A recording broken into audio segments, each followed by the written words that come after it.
ঠিক আছে ঠিক আছে সেই মাটা সংখ্যা দিয়ে এসবি নিউজ 24 টিভি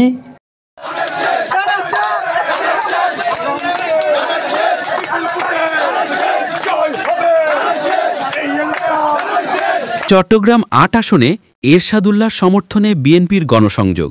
ধানের শীষকে গণমানুষের প্রতীক আখ্যা দেওয়া হয়েছে। আসন্ন জাতীয় সংসদ নির্বাচনকে সামনে রেখে চট্টগ্রাম ৮ বোয়ালখালী চানগাঁও আসনে বিএনপি মনোনীত ধানের শীষের প্রার্থী এরশাদুল্লাহর সমর্থনে বোয়ালখালী কধুরখিল ইউনিয়নে ১ ও ২ নং ওয়ার্ডে ব্যাপক গণসংযোগ করেছে বিএনপি।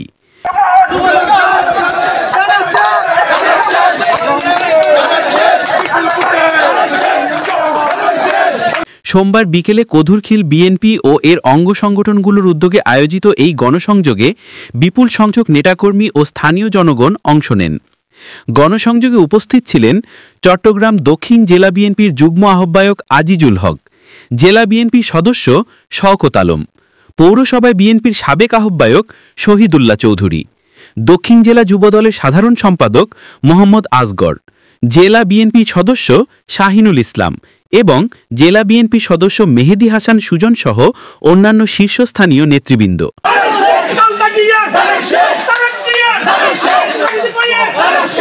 গণসংযোগকালে চট্টগ্রাম দক্ষিণ জেলা বিএনপির যুগ্ম আহ্বায়ক আজিজুল হক বলেন, বিএনপির প্রতীক ধানের শীষ গণমানুষের প্রতীক।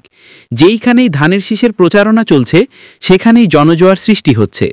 তিনি আগামীর জাতীয় সংসদ নির্বাচনে চট্টগ্রাম ৮ বোয়ালখালী আসনে বিএনপি মনোনীত প্রার্থী এরশাদুল্লাহকে ধানের শীষে ভোট দিয়ে বোয়ালখালীর উন্নয়নে সহযোগী হওয়ার জন্য এলাকাবাসীর প্রতি জোর আহ্বান জানান।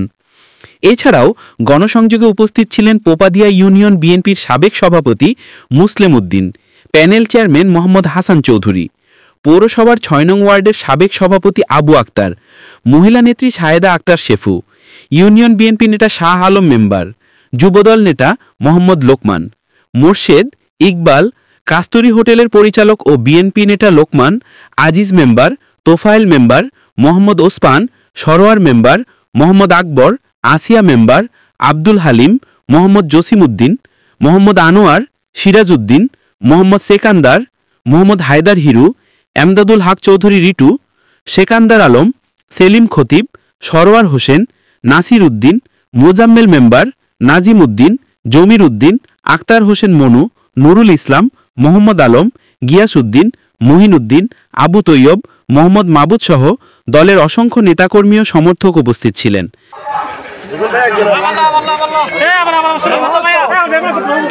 গণসংযোগকালে নেতাকর্মীরা ধানের শীষ প্রতীকের পক্ষে স্লোগান দেন এবং হ্যান্ডবিল বিতরণ করেন। এরশাদুল্লাহকে জয়ী করে বোয়ালখালীর সার্বিক উন্নয়ন নিশ্চিত করার অঙ্গীকার ব্যক্ত করেন তারা। স্থানীয় জনসাধারণের স্বতঃস্ফূর্ত অংশগ্রহণ এই গণসংযোগকে সফল করে তোলে।